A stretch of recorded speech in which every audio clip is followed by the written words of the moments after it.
रामदास कदम यांच्या वक्तव्यानंतर रवींद्र चव्हाण संतापले। रामदास कदम यांच्या मुलाच्या मतदारसंघात कोट्यावधी रुपये निधी दिलाय।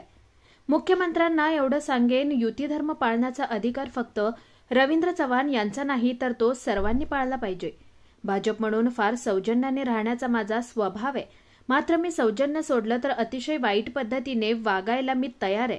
उद्धव ठाकरे यांच्या नेतृत्वात ते मंत्री होते, त्यांनी कधी कोणतं काम केलं?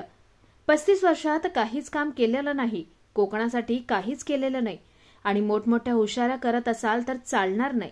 उद्धवजींनी त्यांना फार महत्त्व दिलं, आता कोण महत्त्व देणारा राहिला नाही। हे खातं, हे नॅशनल हायवे, हे जे खातं आहे ते आदरणीय केंद्रीय मंत्री नितीन गडकरीजींचं आहे। कोकणातली एक सुपुत्र म्हणून त्या ठिकाणी प्रामाणिकपणे तो रस्ता व्हायला हवा, त्यामधल्या अडचणी दूर करण्याचा प्रयत्न करतोय आणि प्रयत्न करणार, यात काही शंका नाही।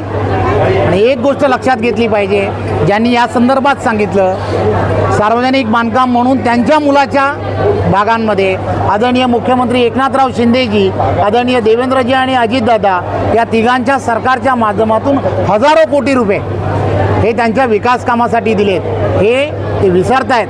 त्यांनी त्याबद्दल माझं खरं तर अभिनंदन करायला हवं। सबका साथ सबका विकास या माध्यमातून तिथे निधी देण्याचं काम केलं गेलं आहे, हे आपण विसरलं गेलं नाही पाहिजे। आणि दुसरी गोष्ट, असं जे बोलतायत ना, मी मुख्यमंत्र्यांना फक्त एवढंच सांगेन, युती धर्म पाळण्याचा अधिकार फक्त रवींद्र चव्हाण याचा नाही, युती धर्म पाळण्याचा अधिकार हा सर्वांचा असतो।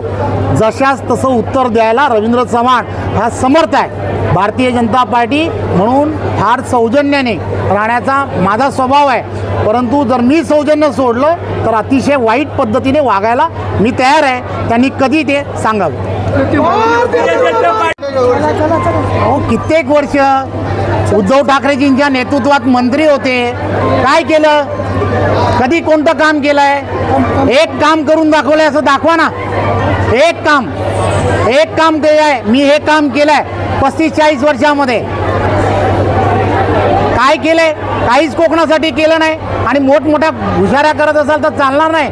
ते उद्धवजी होते, त्यांनी त्यांना फार महत्त्व दिलं, आता कोण महत्त्व देणारे राहिले नाहीत, विसरून जा आता ते सगळं।